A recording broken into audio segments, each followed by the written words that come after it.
John Kennedy got kitched out of Chicago restaurant by furious manager, then this happened.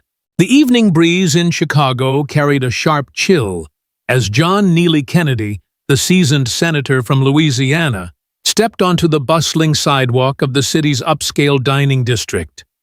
After a long day of meetings, his broad frame showed traces of fatigue, but his warm, approachable demeanor remained untouched. The soft glow of streetlights danced on the polished windows of Giovanni's, a restaurant celebrated for its refined elegance. Kennedy, in a neatly pressed gray suit with a subtle checkered pattern, loosened his tie and pushed open the heavy glass door, the chime above announcing his arrival. Inside the dining room hummed with the quiet sophistication of clinking china and murmured conversations. Crystal chandeliers cast a golden glow over mahogany tables draped in crisp white linens, and the faint aroma of roasted garlic and fresh herbs wafted from the kitchen. The atmosphere was one of understated luxury, a haven for Chicago's elite. Kennedy's presence drew a few curious glances from diners who recognized the senator's distinctive Southern charm, but he sought only a quiet meal, a brief escape from his demanding public life. Maria, the young hostess, greeted him with a professional smile, her dark hair neatly pinned back. "This way, sir," she said, guiding him to a small table near the center of the room and handing him a leather-bound menu. Kennedy nodded his thanks, settling into the cushioned chair and scanning the dining room. The patrons were a mix of well-dressed businessmen couples celebrating special occasions and a few tourists savoring the city's finest cuisine.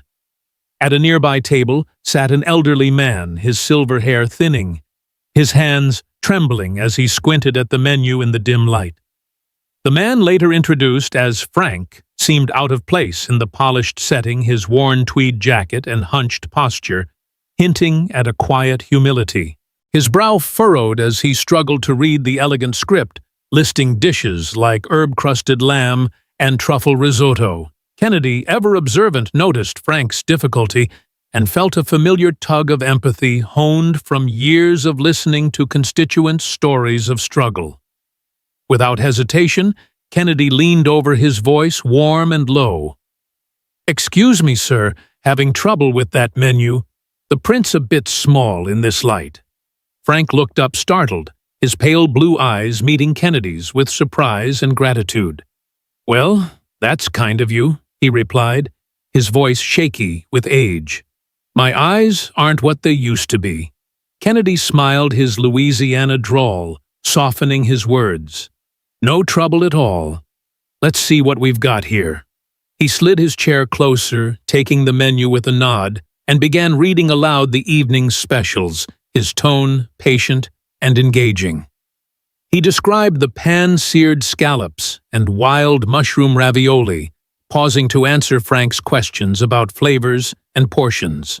Frank's face brightened, his earlier frustration fading as he leaned forward, drawn into the senator's warmth. Their conversation soon drifted to Frank's love for old jazz records, sparking a shared smile as Kennedy recounted a lively music festival in New Orleans. The exchange, though simple, created a pocket of connection in the formal dining room. Maria, watching from her station, felt a warmth in her chest. Raised in a family where helping others was a way of life, she saw in Kennedy's gesture the kind of care her grandfather showed at their family's small diner. But not everyone shared her sentiment. Margaret Sullivan, the restaurant's manager, observed from near the bar, her sharp eyes narrowing.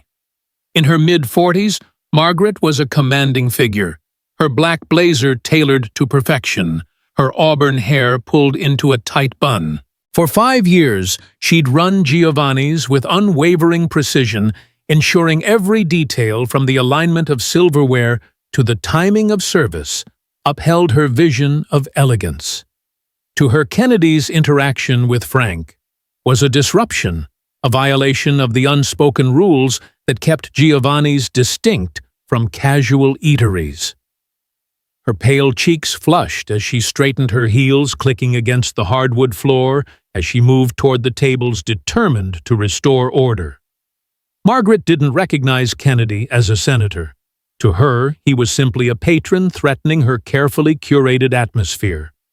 She'd handled similar situations before chatty guests or overly familiar tourists, and always reasserted control with a firm word. As she approached, the room's energy shifted conversations, quieting as diners sensed the brewing tension. "Excuse me, sir," Margaret said, her voice tight with controlled irritation. "I need you to keep your conversations to your own table. This is a fine dining establishment, not a social hall." Her words cut through the air, startling Kennedy and Frank. The senator looked up, his eyes searching her face with genuine confusion, while Frank shifted uncomfortably, clutching his napkin. Nearby diners paused their forks, hovering, as the room grew hushed, all eyes on the unfolding scene. Kennedy's composure, shaped by years in the Senate, held steady. "I'm sorry, ma'am," he said, his voice calm and respectful. "I was just helping this gentleman with the menu. No harm intended." His sincerity was clear, but Margaret's jaw tightened, her authority challenged. Frank spoke up, his voice trembling but firm. "Miss, he was just being kind. My eyes aren't good," and he offered to help. That's all. His words, though soft, carried weight, drawing nods from a few nearby tables. Margaret's eyes flicked between them, her frustration growing as she realized the situation was drawing attention. "Sir, I appreciate that," she said, her tone sharper, "but we have standards here. Conversations should remain at your own table." Her voice was a declaration of control, but it only deepened the divide between her rules and the human moment before her. Kennedy's hands rested calmly on the table, his posture open. "I hear you," he said gently, "but sometimes helping someone out matters more than keeping things formal. Isn't that what a place like this is about? Making people feel welcome?" His words resonated, a woman at a nearby table nodding as she whispered to her companion. Frank, whose weekly visits to Giovanni's had been a ritual since his wife's passing, felt a spark of warmth from Kennedy's kindness, a reminder of human connection he'd missed. Maria, at her station, felt her stomach knot torn between her job and the values her family had instilled. Margaret, sensing the room's attention shift, doubled down. "Sir, I'm not debating policy," she said, her voice rising. "If you can't follow our guidelines, you'll need to leave." The ultimatum drew gasps, the dining room now a stage for a clash between compassion and control. Kennedy rose, his movements deliberate, his expression one of quiet resolve. "I'll respect your request," he said, his voice steady, "but I hope you'll think about what makes a place truly special." He turned to Frank, offering a warm smile. "It was a pleasure, sir." Frank's eyes glistened as he nodded his gratitude, unspoken but palpable. As Kennedy gathered his coat, the room remained hushed, diners watching with a mix of sympathy and admiration. Margaret followed him toward the door, her heels clicking like a metronome. Maria's hands trembled, wanting to speak, but held back by fear. The elegant decor of Giovanni's felt hollow now, its beauty overshadowed by the drama within its walls. As Kennedy stepped toward the exit, the seeds of a transformation were planted, setting the stage for a reckoning that would challenge hearts and redefine what it meant to dine at Giovanni's. The air in Giovanni's dining room grew thick with tension as Margaret Sullivan's voice echoed her demand for John Neely Kennedy to leave hanging like a guillotine over the once elegant atmosphere. The senator stood calmly by his table, his suit jacket draped over one arm, his expression serene despite the public reprimand. His dark eyes, steady and kind, met Margaret's for a brief moment, searching for a flicker of understanding, but her face was a mask of resolve, her lips pressed into a thin line. The soft clinking of silverware had ceased entirely, replaced by the murmurs of diners who leaned toward one another, their whispers weaving a tapestry of shock and curiosity. Some held their phones discreetly capturing the unfolding drama, while others simply stared, caught in the gravity of a moment that felt larger than the sum of its parts. Frank, the elderly gentleman Kennedy had helped, sat frozen at his table, his weathered hands clutching the edge of the white tablecloth, his eyes darting between the senator and the manager. The warmth of their earlier conversation seemed to dissolve under the weight of Margaret's authority, leaving a chill in its wake. Margaret, her black blazer as crisp as her tone, straightened her posture further, as if physically reinforcing her control over the situation. "Sir, I've made myself clear," she said, her voice sharper now, cutting through the hushed dining room like a blade. "This establishment has standards, and your behavior is disrupting the experience for our other guests. You need to leave now."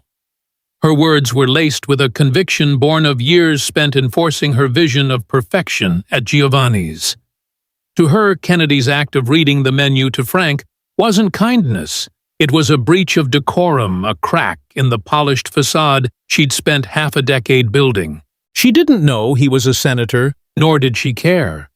In her world, rules were paramount, and no one, no matter how well-intentioned, was above them.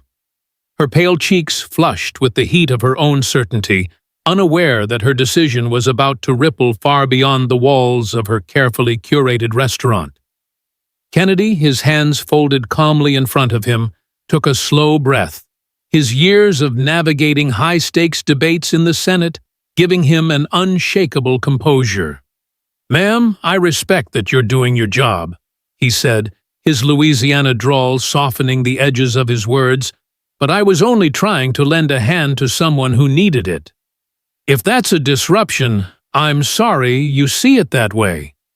His tone was measured, devoid of anger, but carried a quiet strength that made several diners nod in silent agreement.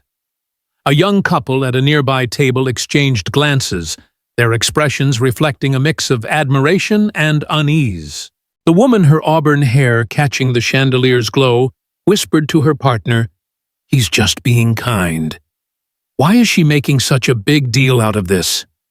Her partner, a man in a navy blazer, shook his head, his eyes fixed on Kennedy as if trying to memorize the senator's calm resolve. Frank, emboldened by Kennedy's steadfast demeanor, spoke up again, his voice trembling but resolute.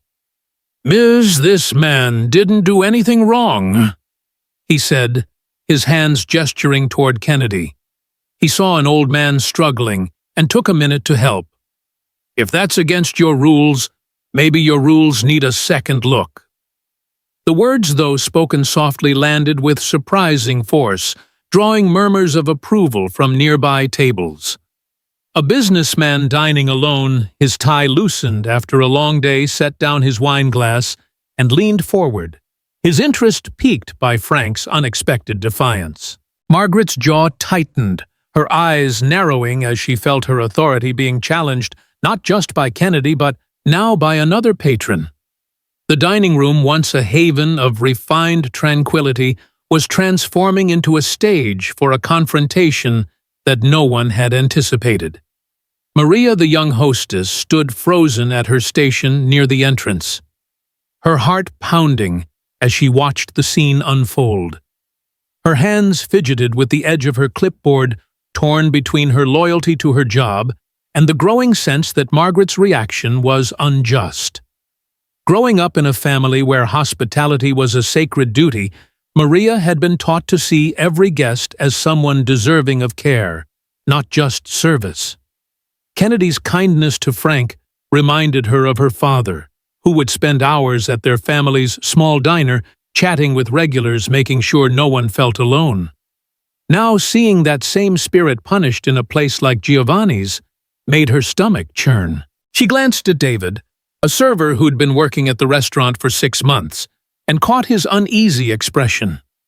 He too felt the weight of the moment, his usual quick smile replaced by a furrowed brow as he refilled water glasses with mechanical precision, avoiding Margaret's gaze. Margaret, sensing the room's attention shifting against her, doubled down, her voice rising slightly. "I'm not here to argue with either of you," she said, addressing both Kennedy and Frank, her arms crossing tightly over her chest. "This is about maintaining the experience our guests expect. If you can't respect that, sir, then you're not welcome here." The finality of her words sent a ripple through the dining room, and several diners gasped audibly. A middle-aged woman at a corner table, her pearl necklace glinting in the low light, set down her fork and stared at Margaret with open disapproval. "That's a bit harsh, don't you think?" she muttered to her companion, loud enough for nearby tables to hear. The sentiment was echoed by others, their whispers growing into a low hum of dissent. Someone's phone, held discreetly under a table, continued recording, the soft red light of the camera capturing every word and gesture. Kennedy, still standing, adjusted his jacket over his arm, his movements deliberate and unhurried. "I understand you've got a job to do," he said, his voice as steady as ever. "But I hope you'll consider that sometimes a little kindness goes further than any rule book." His words, simple yet profound, hung in the air, resonating with the diners who'd been watching the exchange with bated breath. The businessman at the nearby table nodded vigorously, pulling out his phone to type a quick note, perhaps intending to share the moment later. Frank, his eyes glistening with unced notes, looked up at Kennedy with a mixture of gratitude and sorrow. "You don't deserve this," he said softly, his voice barely audible over the hum of the room. "You were just being decent." Kennedy placed a gentle hand on Frank's shoulder, a gesture that spoke of solidarity and respect.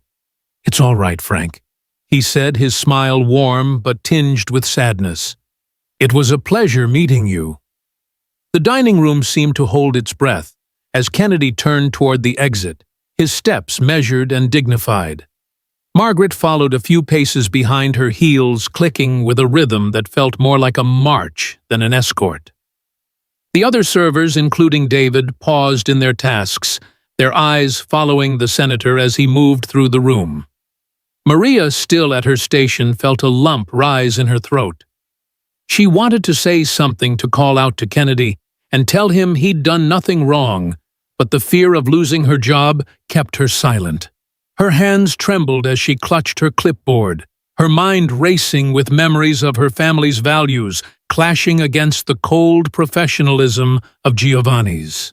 The restaurant's elegant decor, the polished wood paneling, the soft glow of candles felt hollow, now a beautiful shell that couldn't contain the raw human drama unfolding within its walls. As Kennedy reached the door, he paused, turning back to face the dining room one last time. His gaze swept over the tables, meeting the eyes of diners who looked back with a mix of sympathy and admiration. "Thank you for your hospitality," he said, his voice carrying a quiet sincerity that made Margaret's shoulders stiffen. The irony of his words wasn't lost on the crowd, and a few diners shook their heads in disbelief. The woman with the pearl necklace stood up, her napkin falling to the floor as she began to clap, a slow, deliberate gesture that echoed through the silent room. "Well done, sir," she called out, her voice breaking the tension like a stone through glass. "You showed more class than this place deserves." Her words sparked a ripple of agreement, with several other diners nodding or murmuring their support. The businessman slipped an extra bill into his server's hand, whispering, "For that man's kindness. Make sure he knows we saw it." Margaret's face flushed deeper, her hands clenching at her sides as she felt the tide of the room turning against her. She'd expected her authority to restore order, but instead she'd ignited a quiet rebellion among the very guests she sought to impress. The soft hum of dissent grew louder, and she caught snippets of conversation words like unfair and heartless floating through the air. Her phone, tucked into her blazer pocket, buzzed with a notification, but she ignored it, her focus locked on maintaining her composure. Kennedy pushed open the glass door, the chime above ringing like a final note, in the evening's discordant symphony. As he stepped onto the sidewalk, the cool Chicago air hit him a stark contrast to the stifling atmosphere inside. He stood for a moment, his breath visible in the evening chill, his heart heavy with the weight of rejection, but buoyed by the knowledge that he'd done right by Frank. Inside, the dining room struggled to return to normalcy. Diners resumed their conversations, but the energy was different now, tinged with unease and reflection. Frank sat alone at his table, staring at the menu. He could barely read, his appetite gone. The warmth of Kennedy's kindness lingered, but so did the sting of seeing it punished. Maria, still at her station, wiped a tear from her cheek, her resolve hardening as she watched Margaret return to the bar, her movements brisk but unsteady. David, the server, approached Frank's table with a glass of water, his voice soft. "Sir, is there anything I can get you?" he asked, though he knew the question was futile. Frank shook his head, his eyes distant. "Not unless you can bring that man back," he said, his voice heavy with disappointment. The words hit David like a quiet rebuke, mirroring his own guilt for staying silent. Margaret, behind the bar, busied herself with straightening bottles that didn't need straightening, her mind replaying the confrontation. For the first time, a small voice in her head questioned whether she'd handled it correctly, but her pride pushed it aside. She'd built Giovanni's into a beacon of sophistication, and she wasn't about to let one patron's disregard for protocol unravel her legacy. Yet, as she glanced at the dining room, she saw the disapproving glances of her guests, the servers' hesitant movements, and felt the weight of their judgment settling over her like a heavy fog.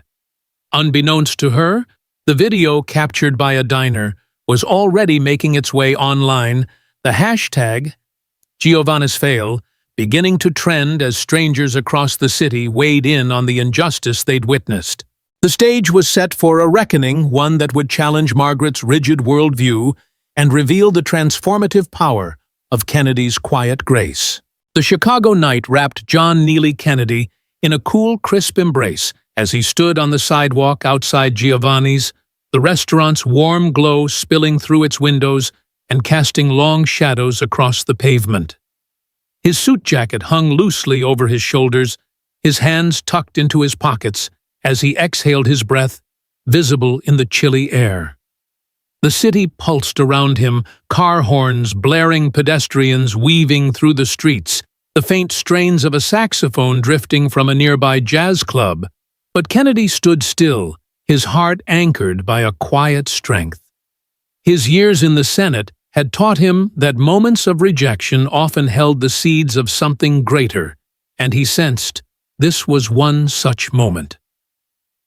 Inside Giovanni's, the dining room buzzed with a restless energy, diners whispering about the senator's abrupt ejection, their voices a mix of shock and admiration for his composure. Frank, the elderly man Kennedy had helped, sat at his table, staring at his untouched plate, his weathered face etched with a sadness that deepened in the absence of the senator's kindness.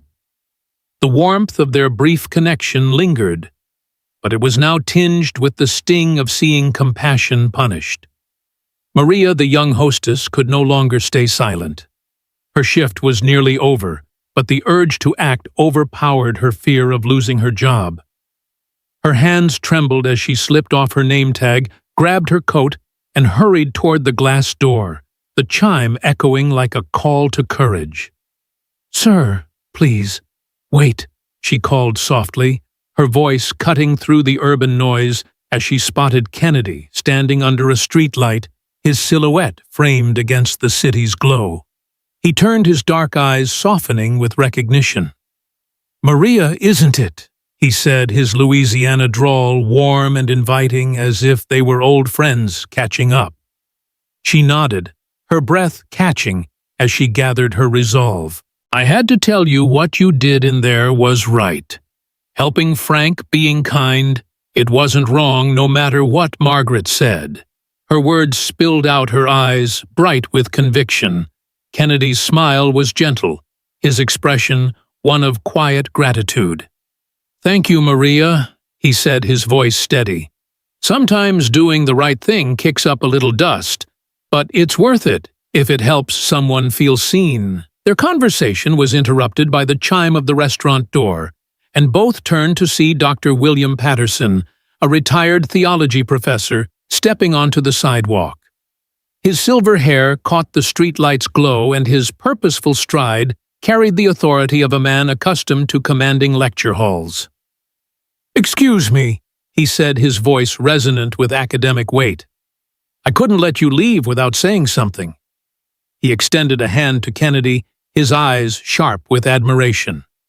"I'm Dr. William Patterson, taught theology at Northwestern for 35 years. What I saw tonight, your kindness, your grace under fire, was a living example of compassion in action." Kennedy shook his hand, his humility evident in the slight dip of his head. "I'm just a man trying to do right, sir," he said, deflecting the praise. But Patterson's eyes gleamed with the passion of a scholar who'd found a real-world illustration for his life's work. "No, Senator, you don't understand," he pressed, his voice rising with conviction. "You didn't just help that man read a menu, you gave him dignity. That's the kind of act that shifts hearts." Maria's jaw dropped as she registered the word senator, her mind racing as she realized the man she'd been speaking to was John Neely Kennedy, a figure she'd seen in news clips but hadn't recognized in the dim light of Giovanni's. The revelation deepened the moment, making her feel as though she were part of something orchestrated beyond chance. The three stood in a small circle on the sidewalk, the city's chaos fading into the background, as their shared experience wove a bond that felt almost sacred. Frank appeared in the doorway, his slow steps guided by a determination that belied his frail frame. "I hope I'm not intruding," he said, his voice stronger now, as if the night air had bolstered his spirit. "But I couldn't stay inside after what happened." He looked at Kennedy, his weathered face breaking into a grateful smile. "You didn't just help me with a menu, son. You made me feel like I mattered again." Kennedy clasped Frank's shoulder, his touch gentle but firm. "The honor's mine, Frank," he said, his voice low and sincere. "No one should feel alone in a room full of folks." The group's conversation deepened, Frank sharing a story about his late wife, Mary, who'd always believed kindness was a universal language. "She'd have loved you," he told Kennedy, his eyes glistening. "You've got her kind of heart." Kennedy, uncomfortable with praise, chuckled softly. "I'm just a fella trying to do right," he said, his smile warm. Patterson, ever the scholar, saw the moment as a living lesson. "This is what I've taught for decades," he said, his voice vibrant. "Compassion doesn't just change the person receiving it, it touches everyone who sees it." Maria, listening intently, felt a spark of inspiration. Her dream of becoming a social worker, rooted in her family's values of care, felt closer than ever. Inside, Margaret's phone buzzed relentlessly, notifications piling up about the viral video, had Giovanni's fail, trending as strangers condemned her actions. Her hands shook as doubt crept in the senator's calm, replaying in her mind. The dining room's elegance felt hollow, her staff's uneasy glances, and diners' disapproval weighing heavily. The stage was set for a transformation, one that would challenge Margaret's rigid worldview and reveal the enduring power of Kennedy's grace. The Chicago night seemed to pause as the glass door of Giovanni's chimed once more, announcing the unexpected return of John Neely Kennedy. The senator stepped back into the restaurant, his suit jacket now buttoned, his demeanor as calm and composed as it had been when he'd left. Behind him followed Maria, Dr. William Patterson, and Frank, their presence a quiet testament to the connection forged on the sidewalk outside. Several diners who'd lingered after the earlier confrontation, along with a few who'd left, but felt compelled to return, trailed behind their faces, a mix of curiosity and anticipation. The dining room, still heavy with the residue of tension, fell silent, the soft clink of silverware and murmur of conversation halting as all eyes turned toward the group. Margaret Sullivan stood frozen behind the bar, her hands gripping the polished wood so tightly her knuckles whitened. Her phone buzzing incessantly with notifications about the viral video and the hashtag Giovanna's fail lay abandoned on the counter, each ping a reminder of the storm she'd unwittingly unleashed. Her auburn hair, usually immaculate, had a few strands loose, and her carefully constructed facade of authority was crumbling under the weight of the evening's events. Kennedy approached the bar with measured steps, his dark eyes locking onto Margaret's with a gentleness that disarmed her. The diners watched, their breath held, unsure whether they were about to witness a confrontation or something entirely different. Ma'am Kennedy began, his Louisiana drawl soft, but carrying a quiet authority that filled the room. I came back because I believe there's more to this evening than what happened earlier. This isn't about me or Frank. It's about what kind of place we want Giovanni's to be, what kind of world we want to build together. His words were free of judgment, an invitation rather than an accusation, and they landed like a balm on the raw edges of Margaret's pride.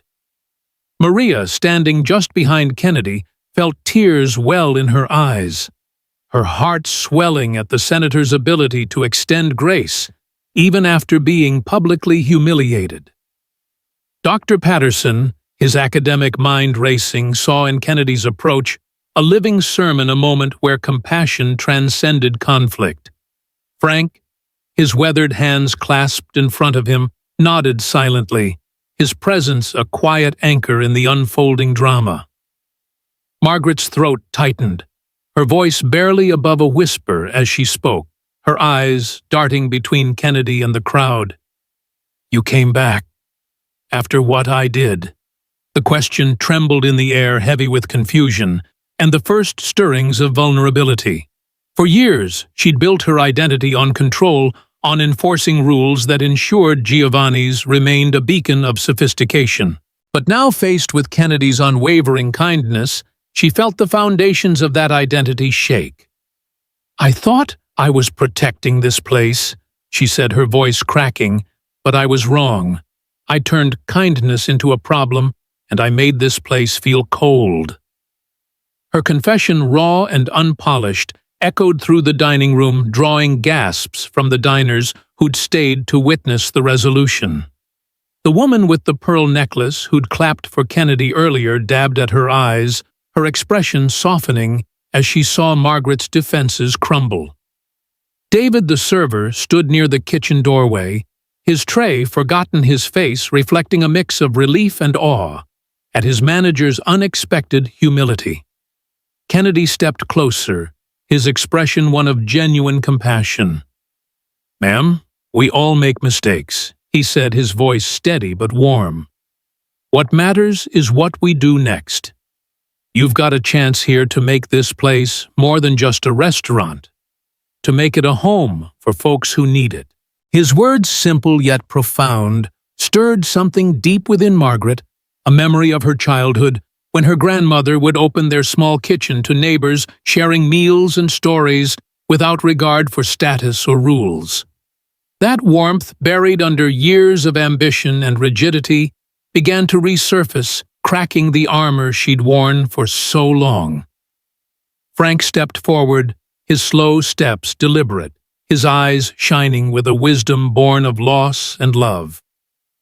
"Miss Margaret," he said, his voice gentle but firm, "this man showed me kindness when I needed it most. My Mary, God rest her soul, always said that love comes back around if you let it. You've got a chance to let it in now."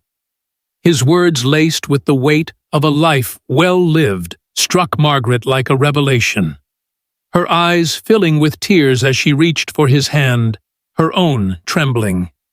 The dining room, once a stage for conflict, now felt like a sanctuary, the elegant chandeliers casting a soft glow over a moment of transformation. Margaret's shoulders shook as she let out a sob, her voice breaking as she spoke to the crowd. "I was so wrong," she said, her words carrying across the room. "I thought I was protecting this place, but I was pushing people away. I'm sorry to you, Senator, to you, Frank, and to everyone here who saw me choose rules over heart." Her apology was raw, unguarded, and it moved the diners in a way that transcended the evening's earlier drama. A middle-aged businessman who'd earlier left an extra tip in support of Kennedy stood and began to clap his applause, joined by others, until the room filled with a sound that felt less like approval and more like a celebration of grace. Maria, tears streaming down her face, stepped forward, her voice soft but clear. "Miss Margaret, what you're doing now, that's what makes a place special. It's not the fancy plates or the lighting. It's this." She gestured to the group, to the diners, to the shared humanity that had emerged from the evening's chaos. Dr. Patterson, his eyes bright with the passion of a teacher witnessing a lesson. Come to life, spoke up, his voice carrying the authority of his years in academia. "What we've seen tonight isn't just a story, it's a reminder of what happens when we choose compassion over control," he said. Senator Kennedy didn't just help a man read a menu, he showed us that kindness can shift hearts, even in the hardest moments. And you, Margaret, you're showing us that it's never too late to change. His words, grounded in theological insight, framed the evening as a moment of redemption, a case study in how grace operates in the messiness of human interaction. Kennedy, ever humble, shook his head slightly, deflecting the praise. "I'm just a fella who tried to do right," he said, his smile warm. "But I'm glad we're all here figuring out what comes next together." Margaret, her face now streaked with tears, stood straighter, a new determination in her eyes. "I want to make this right," she said, her voice shaky but resolute. "Not just for tonight, but for every night. This place, it's going to be about people, not just plates." She turned to Maria, her expression softening. "Maria, you've got a heart for hospitality. I want you to help me make this place a home for folks like Frank folks, who need more than a meal." Maria's eyes widened, her heart racing at the unexpected recognition. "I'd be honored, ma'am," she said, her voice thick with emotion. Frank, standing beside Kennedy, smiled, his weathered face radiant with a joy that hadn't been there at the start of the evening. "My Mary would have loved this," he said, his voice soft but clear. "She always said a meal's only as good as the love you share with it." He reached for Margaret's hand, squeezing it gently, a gesture that sealed a moment of forgiveness and understanding. The dining room erupted in applause, not just for Kennedy's kindness or Margaret's repentance, but for the collective realization that they'd witnessed something rare, a moment where human connection triumphed over division. The servers who'd been watching from the sidelines stepped forward, their faces reflecting a newfound pride in their workplace. David, the young server, set down his tray and joined the applause, his earlier guilt replaced by hope. The diners, many of whom had captured the evening on their phones, began sharing not just the video of the confrontation, but the story of its resolution, the hashtag kindness, matters overtaking Giovannis. Fail as the narrative shifted from outrage to inspiration. Comments flooded social media, praising Kennedy's grace and Margaret's courage, with strangers sharing their own stories of kindness that had changed their lives. In the weeks that followed, Giovanni's transformed. Margaret instituted a weekly community dinner for seniors, where staff were encouraged to sit and talk with guests, creating a space where no one dined alone. Frank became a regular, not just as a patron, but as a greeter, his warm smile welcoming newcomers with the same kindness Kennedy had shown him. Maria, now assistant manager, brought her family's values of hospitality to her new role, ensuring every guest felt seen and valued. Dr. Patterson began hosting informal discussions in the restaurant's private dining room, using the evening's events as a case study in compassion and redemption. Kennedy, back in Louisiana, continued his work, but the story of that night followed him, shared by countless people who'd been touched by his quiet strength. The lesson was clear: kindness, when offered without expectation, has the power to heal, to connect, and to transform even the most rigid hearts. It's a choice we face every day: to build walls or bridges, to cling to rules or embrace humanity. The world, it seems, is always watching, waiting for us to choose love over pride. And in those choices, we shape not just our own stories, but the communities we call home.